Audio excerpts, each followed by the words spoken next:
করে থাকি। আমরা অনেকেই আমাদের বয়স অনেক বেশি হয়েছে, কিন্তু এক্ষেত্রে আমরা দেখা যাচ্ছে যে অজুগুলাকে আমরা সঠিকভাবে আদায় করতে পারছি না।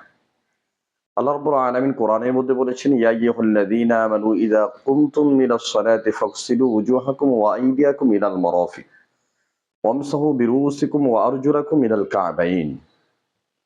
আল্লাহ রাব্বুল আলামিন এখানে ওযুর জন্য 4টি ফরজের কথা বলেছেন।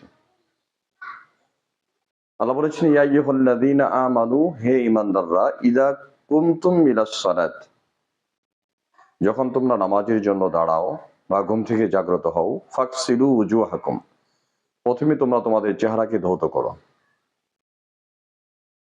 ফাগসিলু ওয়ুজুহাকুম ওয়া আইদিয়াকুম ইলাল মারাফিক, এবং উভয় হাতকে ধৌত করো কওনি পর্যন্ত। ওয়ামসাহু বিরুউসিকুম, এবং তোমাদের মাথাকে মাসাই করো। ওয়া আরজুলাকুম ইলাল কা'বাইন, পায়ের টাকনো পর্যন্ত ধৌত করো।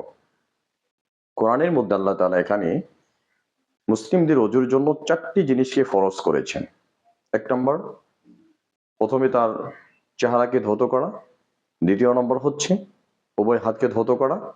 3য় নম্বর ফরজ হচ্ছে মাথা মাসাই করা। 4র্থ নম্বর ফরজ হচ্ছে উভয় পায়ের টাকনো পর্যন্ত ধৌত করা। তাহলে আমরা জানতে পারলাম যে অজুতে ফরজ হচ্ছে 4টি। এখন প্রশ্ন জাগতে পারে যে অজুতে কোনো ওয়াজিব আছে কিনা? হ্যাঁ, খুব সুন্দর একটা প্রশ্ন এটা হতে পারে, কিন্তু আসলে আমরা যদি অ্যান্সার বলতে যাই যে অজুতে কোনো ওয়াজিব নেই। অজুতে রয়েছে ফরজ এবং সুন্নতের বিষয়। সুতরাং অজুর অন্য অন্য যে সুন্নতগুলা রয়েছে, প্রথমে আপনাকে উত্তমভাবে অজু করার জন্য আমরা অনেক ক্ষেত্রে দেখা যায় অজুটাকে এমনভাবে হালকাভাবে করি যে অজুর ক্ষেত্রে আমাদের অনেক জায়গা শুষ্ক থাকে।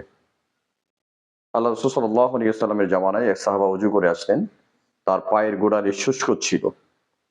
রাসূল বললেন, ওয়াইলুল লিল আকাব, যাদের পায়ের গোড়ালি শুকনা তার এই স্থান জাহান্নামে চলে যাবে। এজন্য আল্লাহ রাসূল সাল্লাল্লাহু আলাইহি ওয়াসাল্লাম বলেছেন যে তোমরা অজুটাকে ইসবাগুল ওযু, অজুটাকে পরিপূর্ণভাবে করো, কারণ অজু হচ্ছে নামাজের চাবিকাঠি, আর নামাজ হচ্ছে জান্নাতের চাবিকাঠি। সুতরাং আপনার যদি অজুটা পরিপূর্ণভাবে না হয় বা অজুর ক্ষেত্রে যদি কোনো ভুল হয়ে যায়, অনেক সময় আমরা মিস্টেক করি যে অজুর ক্ষেত্রে আমাদের অঙ্গগুলো শুষ্ক থাকে, বা অনেক ক্ষেত্রে দেখা যায় আমরা অনেকটা ইসরাফ করে ফেলি।